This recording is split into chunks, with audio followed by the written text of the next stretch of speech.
Hello, all, and welcome to All Red. It's been a while. It's been a while since I've been able to do this, and I promise you, it's not because of Liverpool's poor form. Okay? I have a life, I have a full time job, and life gets busy. But we're back, we're here, and maybe Liverpool are back. Maybe the hope is rekindled. Uh, Time will tell, will it not? Liverpool win 3-1 on the road against a very scrappy, tough Fulham team. And a lot of people were thinking that this would have been one of our tougher games remaining on the schedule. And it proved to be rather comfortable in the end, which is strange to say with this Liverpool team, because even at our best this season, things have not always been comfortable. Now, of course, there were some negatives from this game, and there were some positives. I think in general, the main positive is that Klopp did what he needed to do and changed it up in a way that I probably wouldn't have, completely changing the midfield. 6 changes total, which is a lot for a team vying for a Premier League title. But it needed to happen. We needed fresh legs. We needed fresh blood. We needed fresh mentality in the team, and that's exactly what Klopp got. Now, at times during this game, it was the Liverpool of the last 3 weeks. No creativity, difficult spells, and moments of chaos for the other team that benefit the other team. Like at the very end of the first half, where you could just smell it coming, and Fulham, sure enough, put one in the back of the net. That's going to happen, obviously, from time to time, but it seems a bit characteristic of this team at this point of the season, where we're used to going down a goal. Thankfully, we didn't have to do that this game, and I think that was helpful. But Klopp did what he needed to do, and I will say this. Look at the score sheet, and you have 3 players that we have been missing at different times this season for large spells. So we don't score a goal in the 32nd minute if Trent Alexander-Arnold is still injured. That was majestic. That is something we have been missing dearly. And you can even look at the first, I think it was in the first minute or the second minute of the game, where Trent whips a cross in to Lucho. Should have scored. Honestly, should have scored.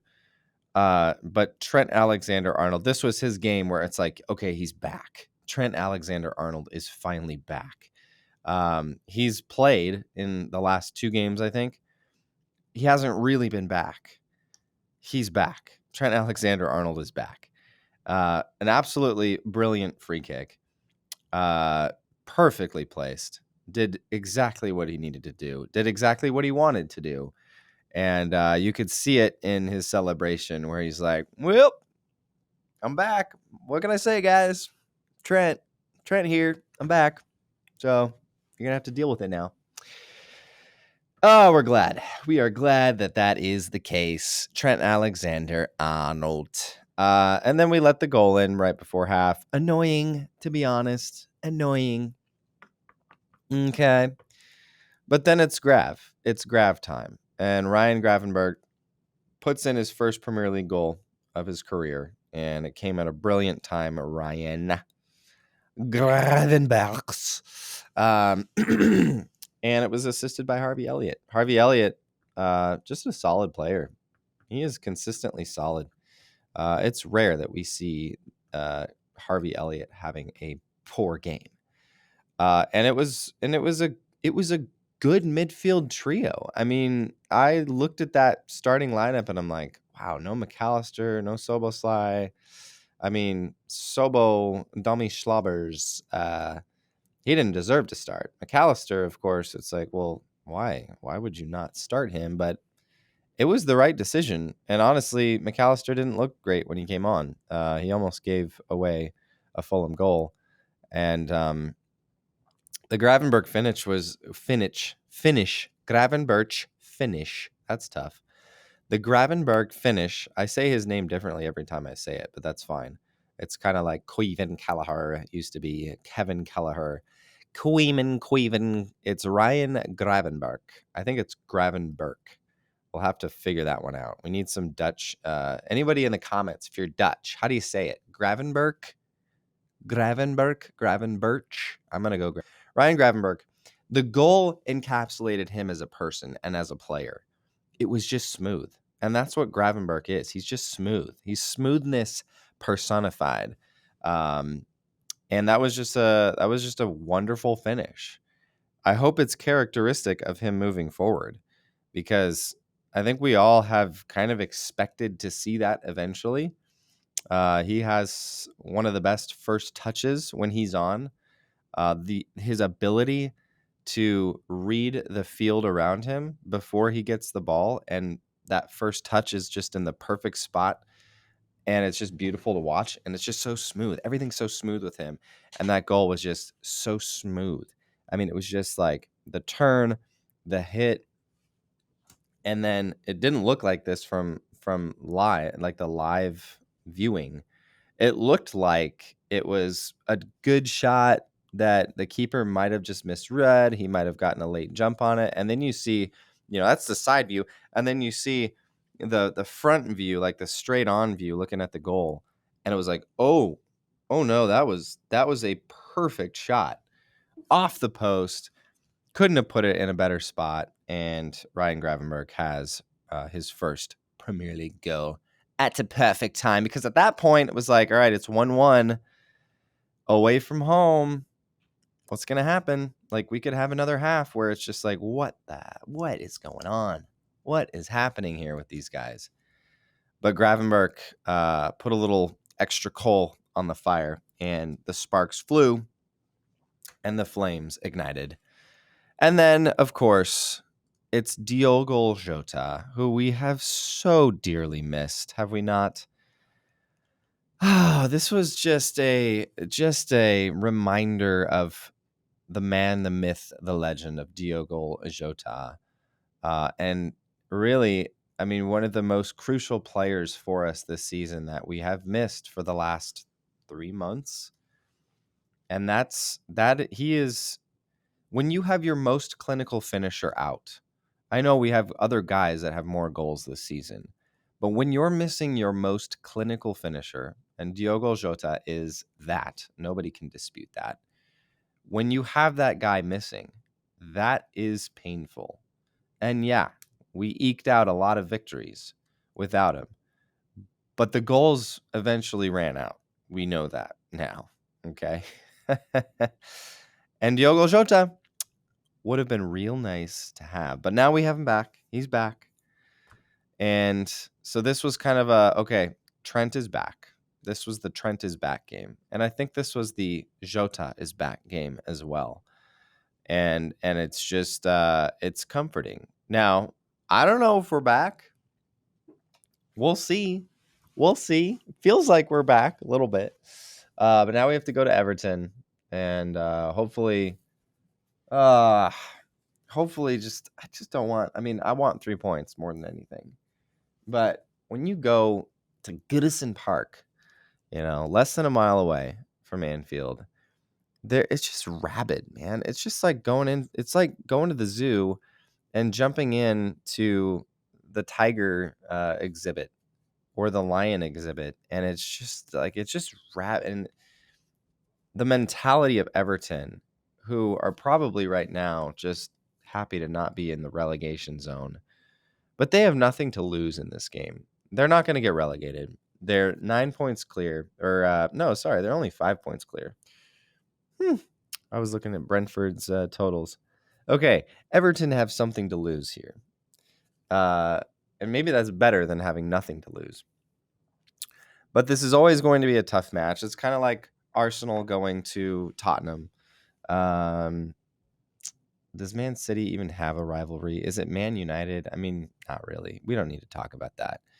I don't even know what other like cool, fun rivalries are out there. But it's always tough.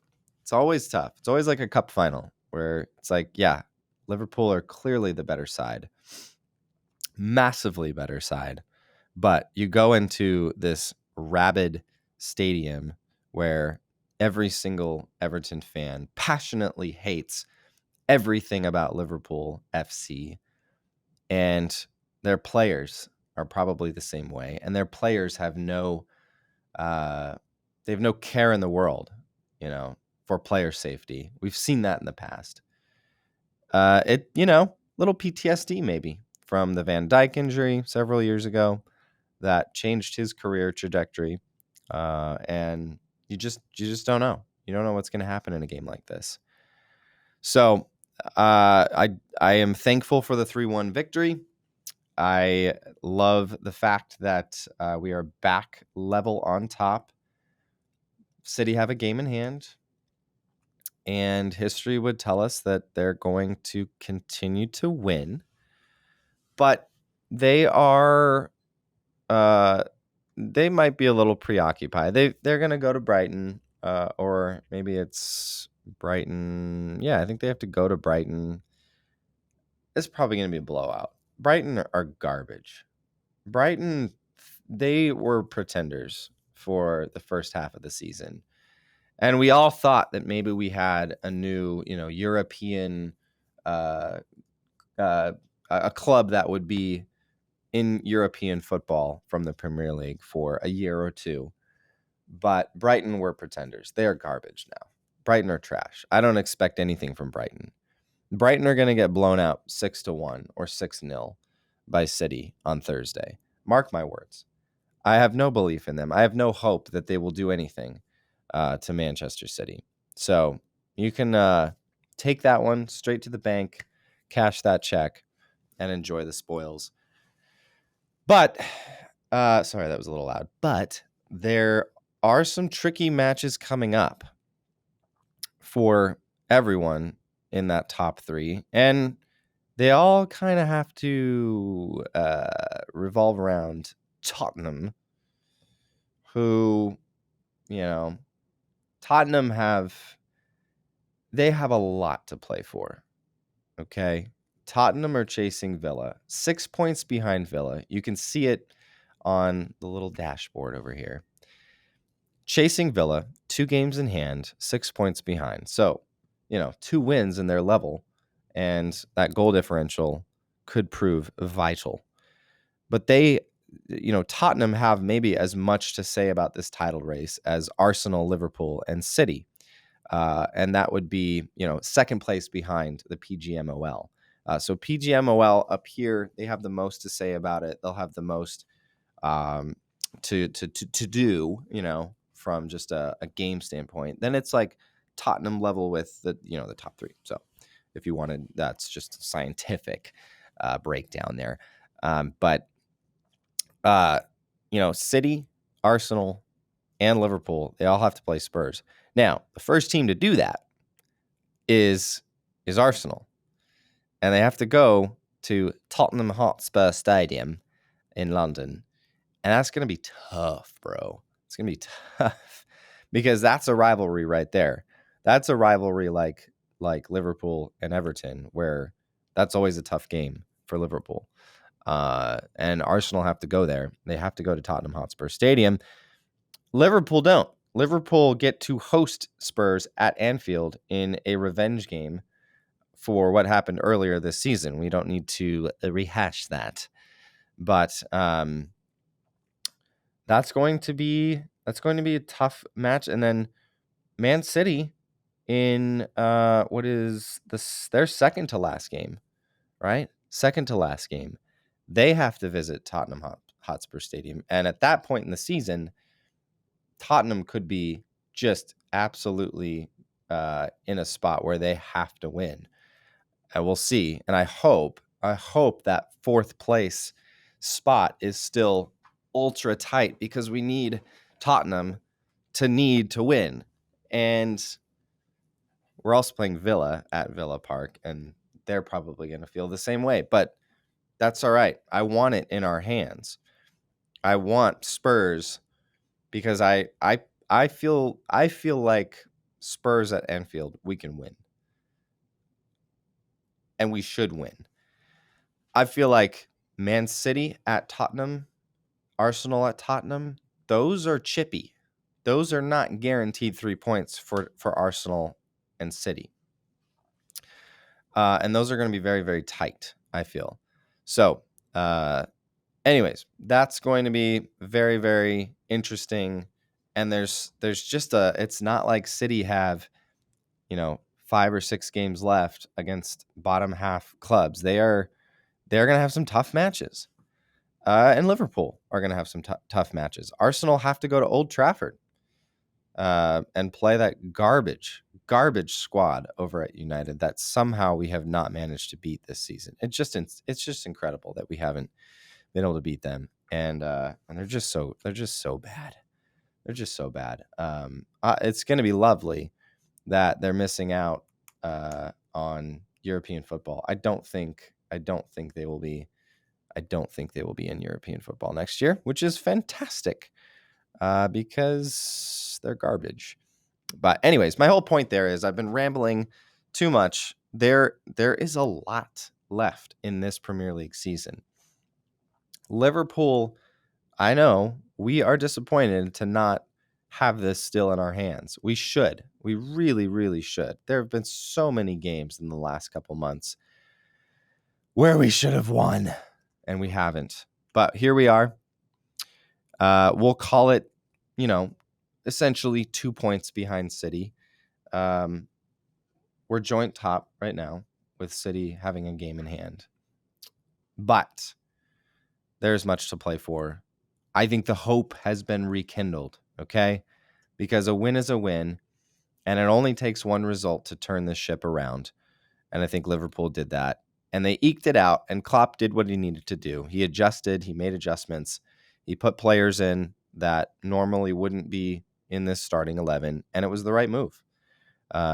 So anyways, well done to the lads. The hope has been rekindled. The flames are not yet wildly out of control. Let's hope for that. And maybe we'll see that this week. But maybe that's good. Maybe we don't need these high and lofty expectations. Maybe we don't need these, we're going to win the league for sure.